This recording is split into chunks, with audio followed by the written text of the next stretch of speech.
আমাকে কেন রিমান্ডে এনেছেন? যারা সরাসরি কিলিংয়ে অংশ নিয়েছিল তাদের ধরেন। 10 দিনের রিমান্ডের তৃতীয় দিনে আনিসুল হক এমন কথা বলা ছাড়াও করেন আশ্চর্য আচরণ। রিমান্ডে তাকে জিজ্ঞাসাবাদকালে তিনি কখনো মুচকি হাসেন, আবার কখনো পাল্টা প্রশ্ন ছোড়েন। ছাত্র জনতার গণ অভ্যুত্থানে প্রধানমন্ত্রী শেখ হাসিনা পদত্যাগ করে দেশ ছেড়ে পালিয়ে যাওয়ার পর গ্রেপ্তার হন সাবেক আইনমন্ত্রী আনিসুল হক, সাবেক প্রধানমন্ত্রীর উপদেষ্টা সালমান এফ রহমান। গ্রেপ্তারের পর তাদের উভয়কে 10 দিনের রিমান্ডে নিয়ে জিজ্ঞাসাবাদ করা হচ্ছে।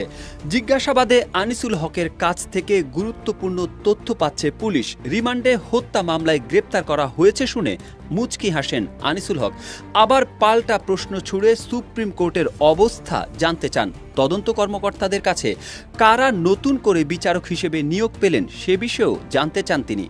জিজ্ঞাসাবাদে একেবারে স্বাভাবিক ছিলেন, পুলিশের কোনো প্রশ্নের উত্তরই দেননি তিনি। প্রশ্ন করা হলে শুধু হাসেন। সংশ্লিষ্ট সূত্রে এসব তথ্য জানা গেছে। কেউ না বুঝলেও আমরা আপনার প্রয়োজন বুঝি, আর তাই তো অত্যাধুনিক ফিচার সম্বলিত বিভিন্ন সাইজ আর কালারের 250-টিরও বেশি ডিজাইন অপশন নিয়ে ওয়ালটন স্মার্ট ফ্রিজ বোঝে আপনার প্রয়োজন।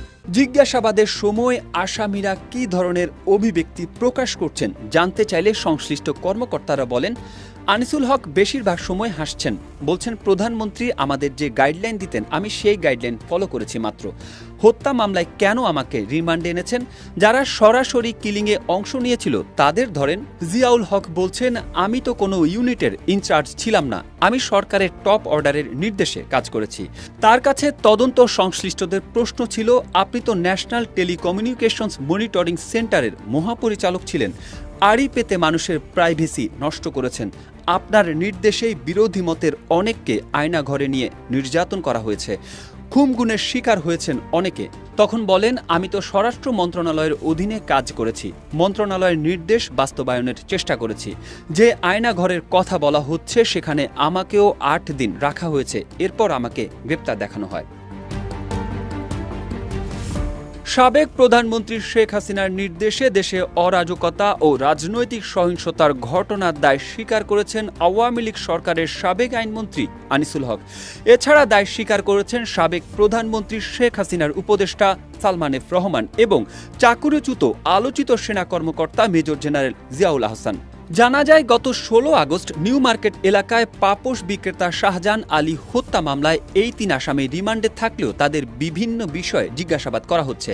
দেশে অরাজকতা ও রাজনৈতিক সহিংসতা সৃষ্টির নেপথ্যে কার কি ভূমিকা ছিল সে বিষয়ে বিস্তারিত জিজ্ঞাসাবাদ করা হচ্ছে।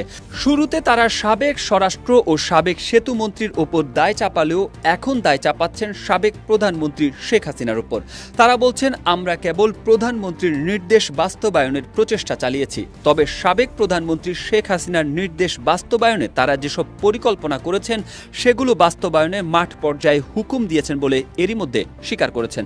হত্যাকাণ্ডের পেছনে তাদের দায় স্বীকার করলেও এখনও সুনির্দিষ্ট কোনো তথ্য দেননি গ্রেপ্তার ব্যক্তিরা।